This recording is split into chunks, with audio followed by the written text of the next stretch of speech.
Hi, everybody. So I always wonder when people come to a happiness talk, do the happy come or do the unhappy come? I never know the answer. It is an actual open question.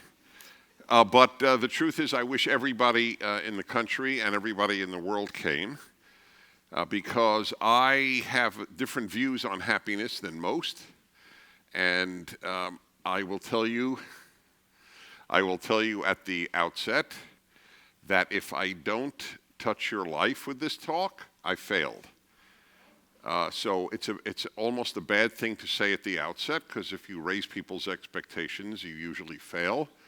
But I do want you to understand, if you say it was a wonderful speech, I failed. It has to make you rethink the subject. That is how important I think this talk is, and what I have to say about the subject. I have spent a great deal of time on this subject. I wrote a book on happiness in 1995. That is 25 years ago. So that was the culmination of decades of thought on the subject and speaking on it. And the book is titled Happiness is a Serious Problem. The only reason I tell you is not to sell it to you. I've already signed copies here. The reason I'm telling you is so you will have an understanding of my approach. Happiness is a serious problem. HarperCollins published it. They didn't like the title. We had somewhat of a battle. They said it's a downer. People don't buy downer titles on happiness books. That was their theory, which I respected. But I had a great comeback, and I said, well, let me just ask you, is it true or not? They said, well, of course it's true. I said, well, that's why I want that as the title. And that's the point. It is true. Happiness is a serious problem. But I did not write it, and I have not broadcast every single week since 1999, every single Friday on my 3-hour national radio show. To millions of listeners, I have had a happiness hour. So I have talked to thousands of people directly, millions of people, obviously, that didn't get to talk back. That is also 21 years now. Why do I think this is so important? Well, I open up every happiness hour by saying, the happy make the world better, and the unhappy make it worse. I am opposed to unhappiness. I believe happiness, and this is where I begin to differ from most approaches. Happiness to me is a moral virtue, not an emotional state. You and I are obligated to pursue happiness. We owe it to everyone in our lives to at least act happy. Ideally, be happy, but at least act it. Ask any child, ask any person who was raised by unhappy parents or one unhappy parent, what was it like? And then you'll realize it's a moral obligation because a child is hurt by an unhappy parent. A marriage is hurt by an unhappy spouse. There's a very famous, cute phrase, happy wife, happy life. Why did that come? Why didn't it say rich wife, happy life? Could have said a whole host of things, right? Why is these cliches become cliches for some reason?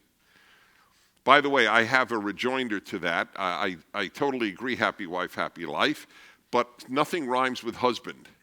So I've been trying to figure out, happy husband, that ends the issue. There's nothing you can say. But I did figure out another statement about marriage. Rational spouse, happy house. So that's another little ditty that people ought to commit to. So the first thing you need to understand in my approach is happiness is a moral obligation. When I meet happy people, let's put it even less, when I meet people who act happy, I don't know their inner place. When I meet a person who has a happy personality, a radiant personality, I think immediately well of them. It is as if I had met somebody whom I was told, Dennis, you're about to meet somebody who is very honest. And you too, you would, wow, what a beautiful trait. I consider happiness up there with honesty, integrity, loyalty, all the good traits. That is one of them. The founders of this country, in the Declaration of Independence, said that it was a country founded to enable people to pursue life, liberty, and the pursuit of happiness. The pursuit of happiness. First of all, notice, it's not the pursuit of life, the pursuit of liberty, but it's the pursuit of happiness. They got it right. It is worth pursuing. I am in a minority of people who write and speak on happiness who believes that. It is now a commonplace idea among people who write about happiness that you can't pursue happiness. You have to pursue other things, and then happiness is a byproduct of those other things. Now, of course, happiness is a byproduct of other things. But I would tell you to pursue the things that produces happiness as a byproduct. So it's the same thing. They're fooling themselves. Of course you can pursue happiness. You should pursue happiness. In fact, I'm a religious person, and I tell religious people, if you're an unhappy religious Christian or an unhappy religious Jew, you are making the greatest case for atheism that can be made. You are a living advertisement for no religion. Is that correct? I would actually prefer that unhappy religious people become irreligious. They are doing God and religion a disservice. Happy Christians and happy Jews are a service to their religions. And I'm sure there are happy Muslims. I'm not being cute. But we tend to know unhappy Muslims. They're the ones who are in the news. The people screaming in Iran, Marg bar America, Marg bar Israel, death to America, death to Israel, is the first reaction you have. What a happy group of people. I tell you, look at them. Look at those smiles. Right? Or suicide bombers is the first thing. God, they're happy. They wake up one day and I'm so happy I'm going to blow some people up. Right? I mean, think about it. Happy people do make the world better. Unhappy people make it worse. This is a very big subject. I don't talk about it so that people just become happy and it's, that would be nice. I prefer you to feel happy, but that's not why I do it. I have a moral mission to make people think of happiness in moral terms. The obligations that we have. I mentioned in marriage. This is the sad truth that I figured out because I do a lot of work on men and women as well. My suspicion is the vast majority of marriages are a moody married to a non-moody. On a handful of occasions, there's a non-moody married to a non-moody. But I will tell you, in all of my life's research, I have never met or heard of a moody married to a moody. Which led me to the following observation. The moody may be miserable, but they are not stupid. They never marry one of their own. Am I right? Am I right? That's what... When an audience laughs, that is your way of saying, boy, that's true. So you wonder, it's worthy of its own lecture, and I do give it when I speak about men and women. Why do the non-moody marry the moody? And this is a dark subject, because my suspicion is that the moody did not act moody when they were dating.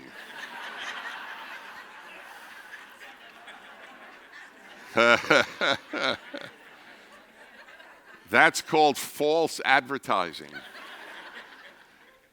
By the way, if I'm right, and your laughter suggests to me that I am, doesn't that prove the next point I wish to make? That despite any way you feel, you can act happy. Why did the Moody act happy when they were dating? Because they knew I have a better chance of getting her or getting him if I am happy. Happy people attract human beings. Unhappy people repel human beings. I look at unhappiness exactly the way I look at bad breath or body odor. I mean it sincerely. It's exactly how I view bad moods. And I view the getting rid of it the way I view getting rid of bad odors. We brush our teeth and we shower. In other words, we do something to get rid of our bad odors. You should do something to get rid of your bad mood.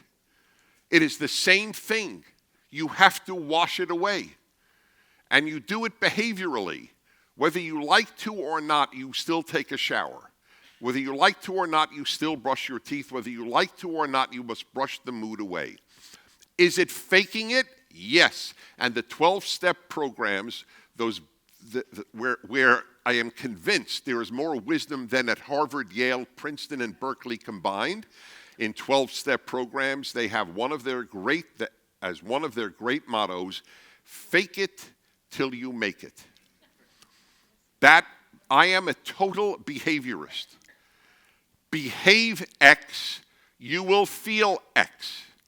Behave happy, you will feel happy. Most people think I will behave happy after I feel happy.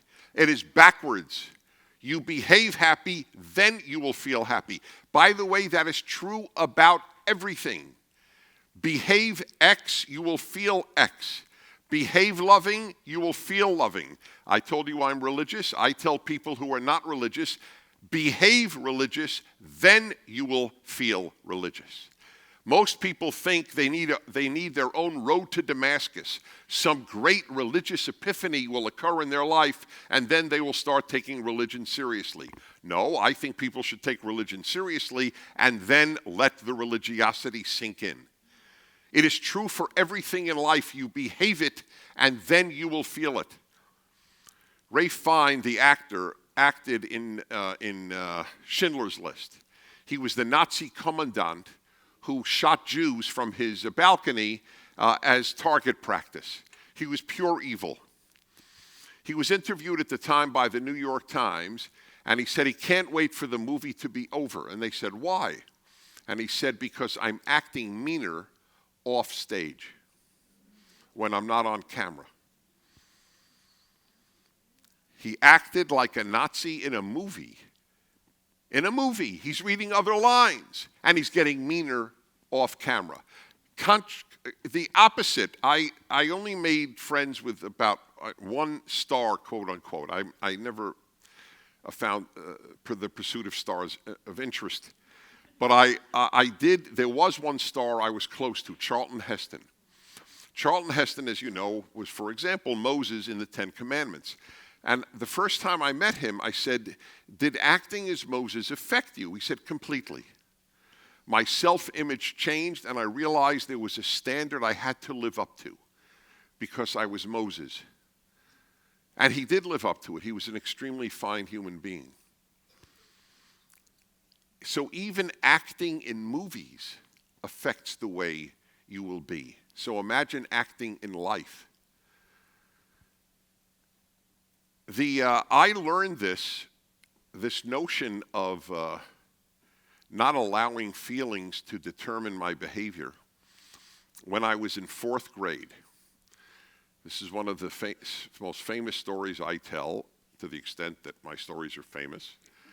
I recognize there's a limitation on that, but in any event, it's famous to me. And in 4th grade, I attended a yeshiva. Yeshiva is half the day Jewish studies in Hebrew, half the day secular studies in English. So it's a very deep immersion in religion. The rabbi looked at us one day in 4th grade and said, boys, it's time to have the afternoon prayers. So I walked over to him. I always have had chutzpah. I never had disrespect, but I always had chutzpah. This is fourth grade, I walk over and I go, Rabbi, I'm sorry, but I'm not in the mood.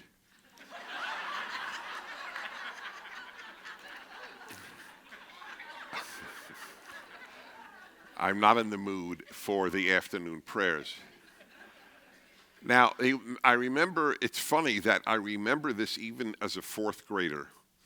He gave me a look in which it was clear he had never heard the words mood and pray in the same sentence. This was a revelation to the man. He stroked his beard, he looked up and he thought, and then he said, Dennis Prager is not in the mood for afternoon prayer. So what? I give you my word, the man changed my life. He said to me, so what? You can't be guided by your mood. That changed my life. Everybody's guided by moods.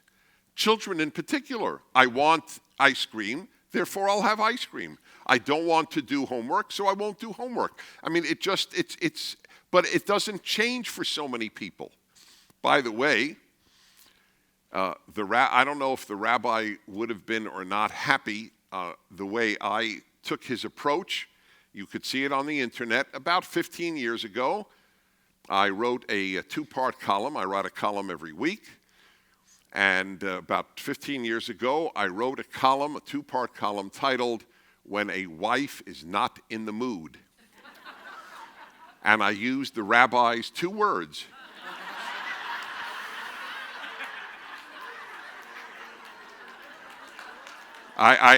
The rabbi story is in there. I must admit, if Rabbi Fostag, may he rest in peace, knew what his words were being used for, I don't know if he would be proud of me or not. But I really believe that is the best reaction a woman could have in general. And I write, if your husband is a good man, if you love him, all the good things. I mean, they all have to be there. But on occasion, to just say, so what, is a good idea. I'm not in the mood, so what? But think about it on other levels, and I wrote this in the column. What if the husband wakes up one day, and I'm not in the mood to go to work? The answer is, so what? Right? What is this mood stuff? You're not in a happy mood, so what? You still act happy, and it will change you. I've gone through difficult times. If I didn't go through difficult times, the title of my book would not have been Happiness is a Serious Problem. Because I have had to work this through. I have not had it easy my whole life. Like 99% of humans, I think 1% of humanity do walk between the raindrops. They don't have any serious problem in finances or in health or in family or in marriage. The 4 criteria that I offer, if you've had no major problems in those, you're in a very tiny percentage of humanity. I think such people exist, but that's very rare. The rest of us have had in one or more of those categories. And so I've had to work this through, and I've realized, I'll give you an example. During the time when my previous marriage broke up, it was a very difficult time. And I broadcast every day, I broadcast my radio show. And right before the show, there might have been more difficulty, but I had to get on the radio in an up mood. You can't be a talk show host and get on and go, you know, folks, I got to tell you, it has been a crappy day in the Prager home. And to say that I'm not in the mood to do a radio show is to understate the case. I don't know what to say.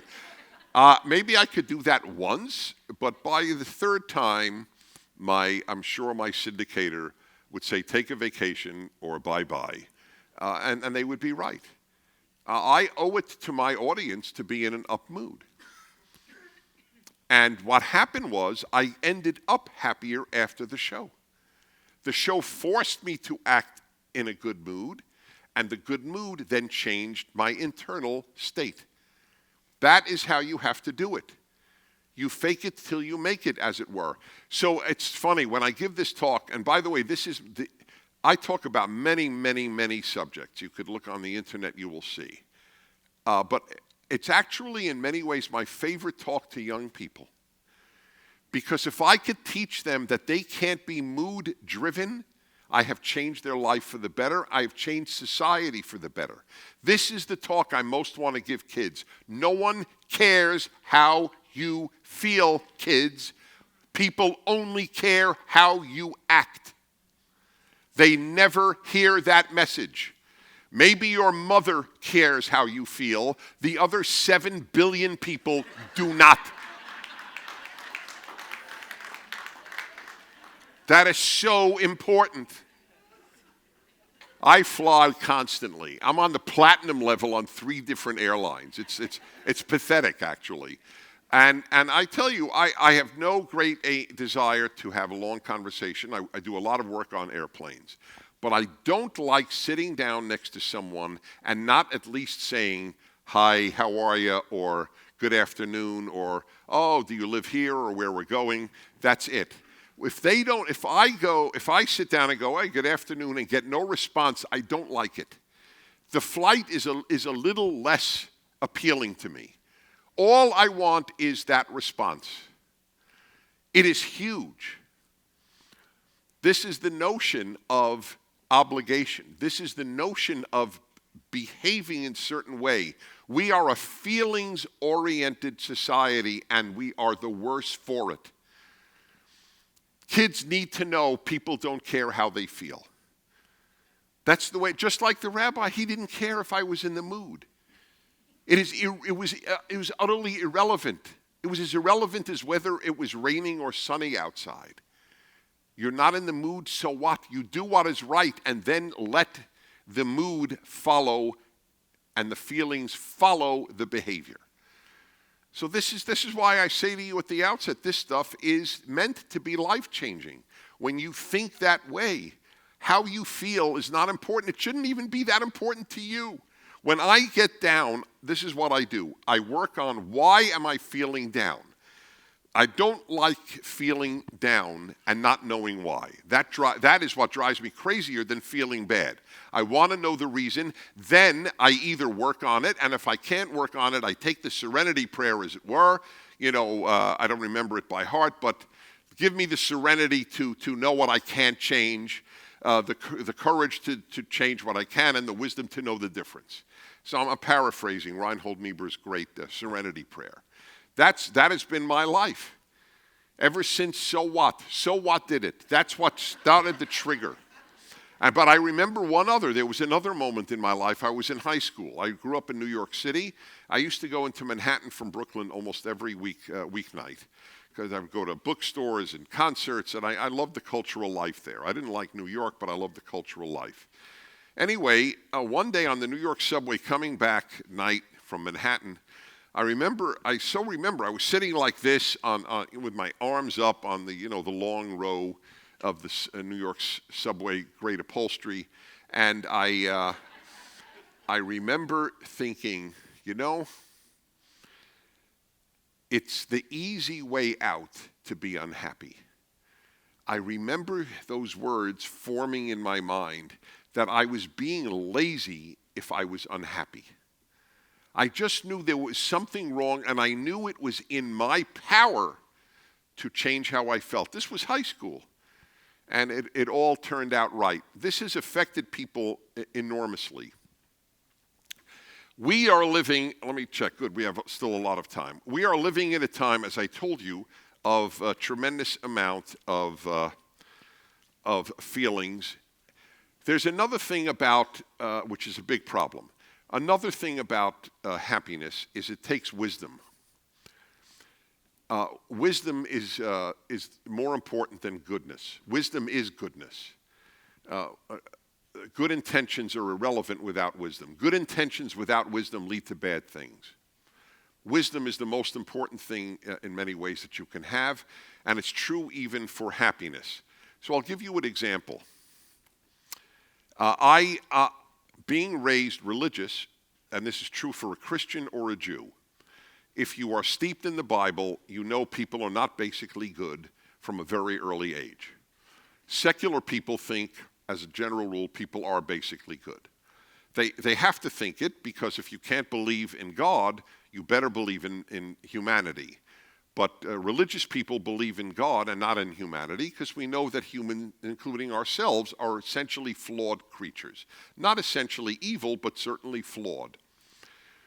This is not only one of the most important moral ideas that you can have, that people are not basically good, it's one of the most important happiness ideas. And I will tell you exactly why. I have never been disappointed by a person in my life. How many of you could say that? Pretty rare. But there's a reason. Because I don't expect people to be good. So you can't disappoint me. I am undisappointable. I'm serious. If I meet a jackass, I just assume another jackass. Jackass is normal. Good is abnormal. So every time I meet a good person, I go, wow, am I lucky? Another good person in my life.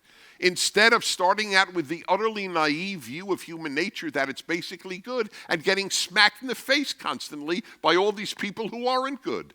If I'm smacked in the face, I assume it's coming, because I don't expect that much from humanity. So when I meet good people, and I have met many good people, I'm a good person collector. It's one of my hobbies, collecting good people. And I'm very rich in that way. And it's always a surprise. Wow, what a wonderful person. But when I meet a person who's not wonderful, it doesn't shock me, or even if they try to hurt me. And believe me, a lot of people try to hurt me. People come over to me. It's very common. People will say, oh, Dennis, just want you to know I really love you. But you probably hear that all the time. I go, well, actually, why don't you just Google Dennis Prager asshole, and you will get 50,000 hits. So I get love and I get hate, and that's fine. By the way, I have a very great philosophy on that too, and you should adopt that too. I do not allow the compliments to go to my head or the insults to go to my heart. That's very you can't have one. If you let the compliments go to your head, then the insults will in fact go to your heart. So it's either both or neither. And it's much better to have neither. It's a lovely thing when I get a compliment. I thank the person. It touches me that they feel that way, but it doesn't go to my head. Likewise, all the horrible things said about me do not faze me. So this is all thought through. My book and my approach is to your mind. Your mind is what determines your happiness, not your heart. I am mind-driven. You should be mind-driven. Abraham Lincoln had an incredibly awful life with the loss of his son, a wife who was manic depressive, and a country that was slaughtering each other in the hundreds of thousands at a time when there were only a few tens of millions of Americans. And you know what he said? We are as happy as we decide to be. If he could say that, you could say that. Some of you lost a child, but most of you probably did not. And he said, we are as happy as we decide to be. That is exactly right. And that's why I'm mentioning now the wisdom aspect of this, wherein, since I don't expect people to be good, I am constantly pleasantly surprised by all the good people that I meet. And I will give you another one. I have no expectations, not just of good people, excuse me, I have no expectations in general in life. This was actually taught to me by Buddhism. My third year in college, I was in England. I studied comparative religion. My lead professor was an Englishman who became a Buddhist, which was great. I was thrilled you have to encounter people who believe in their religion. That's the best, rather than people who teach you about a religion, but they don't believe in it. So he explained one day, he said, the Buddhist approach to suffering is as follows. All suffering in life comes from two things: desires and expectations that are not fulfilled. That was one of the revelatory moments of my life, like the rabbi with "so what?" This also changed my life. That's why, by the way, I don't know how many of you know about Prager University, PragerU. We have 1 billion views a year, mostly young people, and our videos are 5 minutes long, and people think, what can you convey in 5 minutes? The things that most affected my life were conveyed in 10 seconds. That's the interesting thing. An insight is an insight. You can't convey botany in 5 minutes or biology, but wisdom can be conveyed in a short period of time. That's the whole point of these aphorisms. Anyway, as soon as I heard it, I said, I'm half a Buddhist, because I totally am going to change my life. I will no longer have any expectations, but I will continue to have desires. The Buddhist suppression of desires is why you don't get much medical discovery in the Buddhist world, but you do get it in the Judeo-Christian world. The Judeo-Christian world has the desire to conquer cancer. The average Buddhist doesn't want cancer. I'm well aware of that. But the Buddhist mentality is not, oh, we have this aching yearning to conquer cancer. You accept the world as it is, and that's it, and you have no desires, you have no pain. I kept desires, I dropped expectations. That has been a major source of my happiness. There's a chapter on expectations. I don't expect to be healthy tomorrow. This sounds bizarre to you, because I'm perfectly healthy today. So why wouldn't I expect to be happy? Why wouldn't I expect to be healthy tomorrow? You ever hear of Kobe Bryant? Did he expect to go to basketball practice with his daughter? Sure he did. He had every reason to. But he didn't. He died. That could happen to me tomorrow. There's no guarantee that I don't have a car crash tomorrow, hit by a drunk driver, get an aneurysm and die, wake up with some pain, which turns out to be pancreatic cancer, or that, God forbid, some terrible thing doesn't happen to my wife or my kids or my friends. I have no guarantee. Therefore, I walk around almost levitatingly happy every day because nothing bad happened. I never wait for anything good to happen to make me happy. Never, never, ever. That people ask me at work, so how are you? I go, could be worse. And they think, what's the matter? I go, what do you mean, what's the matter? I gave you the happiest answer I could give you. Could be better is a terrible answer. Could be worse is a great answer. I am aware of how much worse it could be. That's exactly right. And therefore, again, it's all mind. I know people are not basically good. I'm thrilled to meet good people. I know anything could happen tomorrow. I'm thrilled when nothing happens tomorrow. I go on a major cruise every year. I have for 25 years with listeners. I have the best room because they're all coming from me, the best room for free. And some great ships somewhere in the world. I've gone from Antarctica to the Arctic on ships, every one of the continents. It's been great. And 2 weeks before, people go, are you excited about the cruise? I go, no. People think it's abnormal. What do you mean you're not excited about the cruise? I'm very excited about today. I'll be excited about the cruise during the cruise. I am not using the cruise to make me happy. I'm happy with the cruise. I'm happy without the cruise. There are people who they have to have something terrific happen. Their kid has to get married. They need a grandchild. They need a cruise or something. I don't. If nothing miserable happens, I'm awesome. I have a jingle. If nothing's horrific, life is terrific. That is a jingle of mine. One of my listeners actually put it to music. And it goes, if nothing's horrific, life is terrific. And we play it periodically on the Happiness Hour. That is how I function. My wife is present. She could verify this is how I live my life. Nothing bad happened. Holy crow, am I lucky. That's how I look at it, which brings me to the next thing. The most important trait, aside from wisdom, for happiness is gratitude. Gratitude is the greatest trait of all, not only because it's the mother of happiness, it is the mother of goodness. Ingrates cannot be good people, and they cannot be happy people. And my deep, deep worry in the United States is that half the society is taught to be ungrateful. I am spectacularly grateful to be an American. I think about that every day. Yet kids are taught how miserable America is. I go and speak at campuses, and young women line up to tell me they're oppressed. And I go, you're oppressed? Your parents are paying $40,000 a year for you to be in this plush dormitory. You're not even working. You're healthy. You have everything you could possibly want, and you're oppressed. But if you think you're oppressed, you're two things. You're not happy, and you're not good. The grateful are good people. The grateful are happy people. We have a society that has specialized in teaching people to be ungrateful. There is no grateful person who is unhappy. There is no ungrateful person who is happy.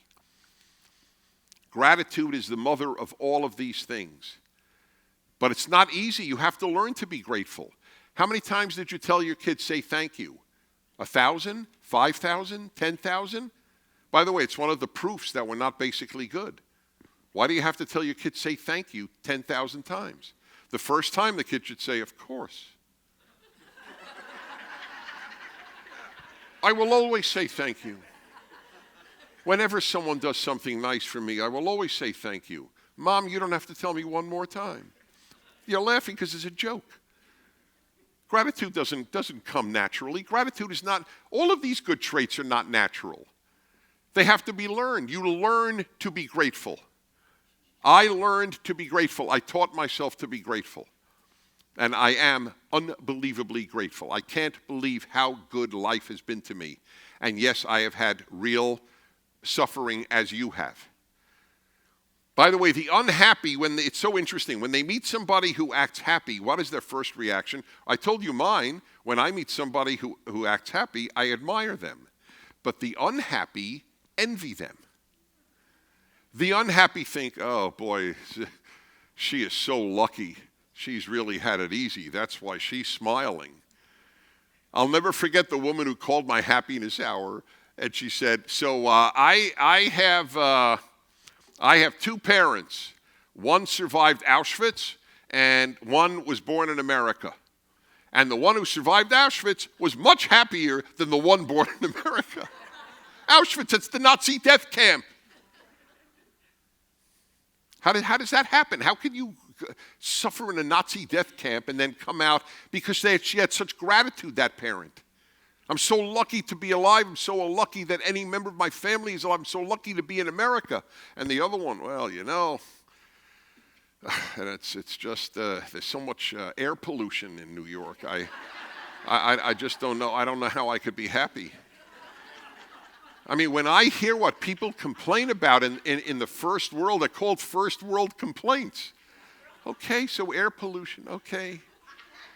All right, I prefer clean air to polluted air, I do. But, you know, it doesn't really ruin my day. I lived in LA when there was brown air, and I live in LA now that there is non-brown air. I was not less happy in the brown air period. I just want to say that for the record. And I am for getting rid of smog. I get it. I'm not pro-smog. I'm pro-happiness despite smog. Is that clear? That's how one lives one's life. This is all, so the wisdom issue and everything else. And finally, there is one other absolute necessity with regard to happiness, and that is meaning. Without meaning, you can't be happy. You need gratitude, you need wisdom, and you need meaning. And what I am deeply afraid of is we are depriving young Americans of meaning. What gave Americans throughout American history meaning? Think about it. The vast majority had God and religion. The vast majority loved America. So they had what we used to say, God and country. Not kids today. 33% of millennials, one-third, have a zero religion. No, they're nones, N-O-N-E-S. They have no God, they have no religion. They have no America. America's racist and sexist and xenophobic and homophobic and imperialist and colonialist and genocidal. And they have no future because within 12 years they will be dead. No, that's what they're told. Their past stinks and their future stinks. No wonder. Do you know the levels of depression and unhappiness among young Americans are the highest in the history of taking polls? Yes. And then the amount of suicide is increased. There's more suicide per capita today than there was during the Depression. How do you explain that? Well, because during the Depression, people still had God, religion, and country. But what do kids have today? The only thing that gives most kids in America today meaning is getting good grades to get into a good college, which is in my opinion, meaningless, not filled with meaning. It is the opposite of meaning. I could give you a talk on how unimportant it is what college you go to. I could. I'll be on with Adam Carolla tomorrow. I don't think Adam Carolla went to college, which is part of the reason he has so much wisdom. By the way, you're laughing. I swear to God, I mean that sincerely. You learn to be a fool at most colleges. There's a very serious problems, this issue. We're living in an unhappy time, and it should be a golden age. What is your meaning in high school? To get good grades. That's what parents convey. That is why parents bribed people in the hundreds of thousands of dollars to get their kids into USC. It wasn't even Harvard, USC. I'm not knocking USC. I just want to make it clear. It shows you how important this is to parents, and that's what they convey to their kid. I have a great thing that I want parents to tell their kids. I keep looking because I don't want to. Oh, is there? Oh, yes, that's telling me. Okay, I forgot. There's a little monitor here. And people think this stuff is so important. So I tell parents to tell their kid, next time an adult says to you, hey, what do you want to be when you grow up? Say a good person. And see how the adult reacts. They won't know what to say. They won't know what to say. That's it? You want to be a good person? We have put all of the meaning eggs in the occupation career basket. Big, big mistake. Especially for so many young women who think, oh, well, I ask every woman I meet who's under 30, I say, I can give you 2 guarantees. Pick one guarantee. It doesn't mean you can't have the other. It means only one is guaranteed. Guaranteed a great marriage or guarantee of a great career. And the answers have been 50-50. 50-50. That's a lack of wisdom. Career is in your hands. Great marriage is mostly luck. You should take the guarantee of a great marriage. So should a guy, by the way. But it's really a phenomenon. Last night, a guy got up and he said to me, my wife modified your question and with a modified answer. She wants the guarantee of a husband with a great career.